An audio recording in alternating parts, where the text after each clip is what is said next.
न्याय क्रांती न्यूज, अन्यायाविरुद्ध आवाज। पुणे जिल्ह्यातील पिंपरी चिंचवड परिसरातून वाहणारी इंद्रायणी नदी पुन्हा एकदा प्रदूषणाच्या विळख्यात सापडली आहे। आळंदी परिसरात नदीच्या पाण्यावर मोठ्या प्रमाणात फेस दिसून येत असून स्थानिक नागरिकांमध्ये भीतीचं वातावरण निर्माण झालंय। पहाटेपासूनच नदीचे पाणी पांढऱ्या फेसाने झाकलेले दिसत आहे, जे थेट रासायनिक सांडपाण्याचे संकेत मानले जात आहेत। मिळालेल्या माहितीनुसार पिंपरी चिंचवड महापालिका हद्दीतून सोडले जाणारे रासायनिक आणि प्रदूषणयुक्त सांडपाणी थेट नदी पात्रात मिसळले जात आहे। यामुळे नदीच्या पाण्याची गुणवत्ता अत्यंत खालावली असून जलचर जीवसृष्टीवरही मोठा परिणाम होत आहे।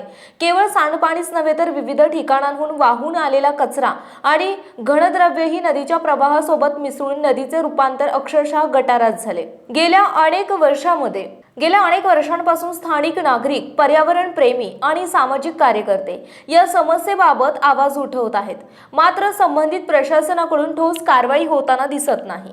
नदी स्वच्छतेसाठी कोट्यवधी रुपयांचे प्रकल्प जाहीर केले जातात, पण प्रत्यक्षात परिस्थिती अधिकच बिकट होत चालली। स्थानिक नागरिकांचा आरोप आहे की औद्योगिक सांडपाणी प्रक्रिया न करता थेट नदीत सोडले जात आहेत। यामुळे केवळ पाणीच नव्हे तर परिसरातील हवा देखील दूषित होत आहे। आळंदी हे धार्मिक स्थळ असल्यामुळे येथे दररोज हजारो भाविक येत असतात। अशा परिस्थितीत नदीची ही अवस्था अत्यंत चिंताजनक आहे। प्रश्न उभा राहतो, प्रशासन झोपले आहे का?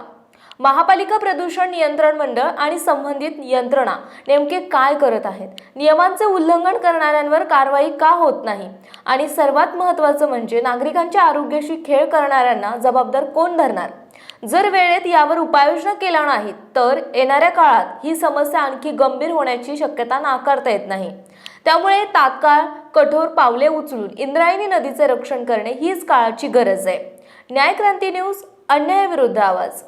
आपल्या परिसरातील बातम्या पाहण्यासाठी चॅनलला सबस्क्राईब करा, व्हिडिओला लाईक करा आणि बेल आयकॉन दाबायला विसरू नका।